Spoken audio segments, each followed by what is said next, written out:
হবে কি আমল করলে। তো এর উত্তর আমরা বলতে চাই যে পরীক্ষা ভালো হওয়ার জন্য সর্বপ্রথম আপনাকে প্রস্তুতিটা ভালো করে নিতে হবে। সন্ধ্যা রাতে বা রাত জেগে পড়ার চাইতে ভোর রাতের পড়া বা রাতে ভালো করে ঘুমিয়ে ঘুম থেকে উঠে পড়াটা মুখস্থ রাখার জন্য অনেক বেশি উপযোগী। হিফজখানার ছাত্ররা গোটা 30 পারা কোরআনকে যেভাবে মুখস্থ রাখে তার নজির পৃথিবীতে মেলা ভার।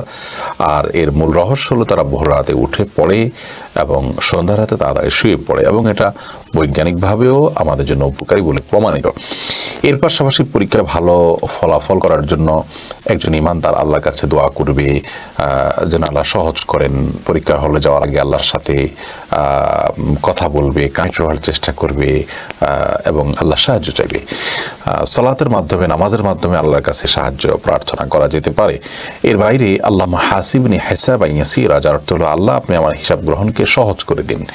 এই দোয়াটি পাঠ করা যেতে পারে, যদিও এই দোয়াটি পরীক্ষায় ভালো ফলাফল করার জন্য হাদিস বর্ণিত কোনো দোয়া নয়, অর্থাৎ পরীক্ষায় ভালো করার জন্যই এই দোয়া নয়, কিন্তু দোয়ার অর্থটা আপনি ওই নিয়ত করে পড়লে সেই অর্থটা যেহেতু পরীক্ষার সাথে যায় সেজন্য আপনি সেটি করতে পারেন। আল্লাহুম্মা হাসিবনি হিসাবান ইয়াসীরা অর্থ হলো আল্লাহ আপনি আমার হিসাব গ্রহণকে সহজ করে দিন। মূলত এখানে উদ্দেশ্য হলো আখিরাতে হিসাব গ্রহণ সহজ। তো যে কোনো হিসাব গ্রহণ বা যে কোনো পরীক্ষা এর মুখোমুখি হলে আমরা আল্লাহর কাছে সেটি সহজ হওয়ার জন্য সাধারণভাবে দোয়া করতে পারি।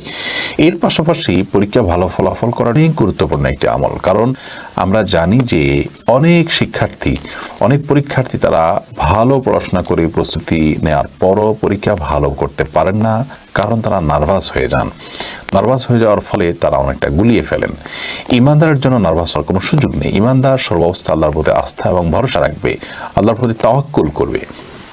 আপনি যখন আল্লাহর প্রতি আস্থা রাখবেন, তাওয়াক্কুল করবেন, ভরসা রাখবেন, আল্লাহ তাআলা আপনার জন্য যথেষ্ট হবেন। আল্লাহ তাআলা কোরআনে সে ওয়াদা করেছেন, ওয়া মান ইয়াতাওয়াক্কাল আল্লাহ ফাহুয়া হাসবুহু, যে ব্যক্তি আল্লাহর প্রতি ভরসা রাখবে আল্লাহ তার জন্য যথেষ্ট হয়ে যাবে।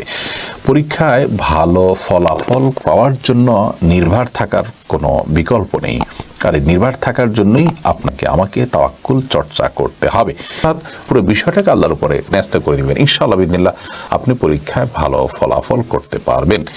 আমরা অনেকে আছি পড়াশোনা না করে ফাঁকি ঝুঁকি দিয়ে সময় কাটিয়ে দোয়া এবং আমল খুঁজে বেড়ায় যাতে করে শর্টকাট কোনো ওয়েতে পরীক্ষার বৈতরণে পার হতে পারি।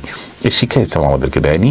যে কোনো কাজ করবো সেটাকে যথাযথভাবে করবো, ভালোভাবে করবো, এইটাই আল্লাহ তাআলা পছন্দ করেন। হাদিসে স্পষ্টভাবে নবী করিম সাল্লাল্লাহু আলাইহি ওয়াসাল্লাম বলেছেন। বিধায় পরীক্ষা ভালো হওয়ার জন্য আমাদেরকে এই কাজগুলো করতে হবে সাধনা অব্যাহত।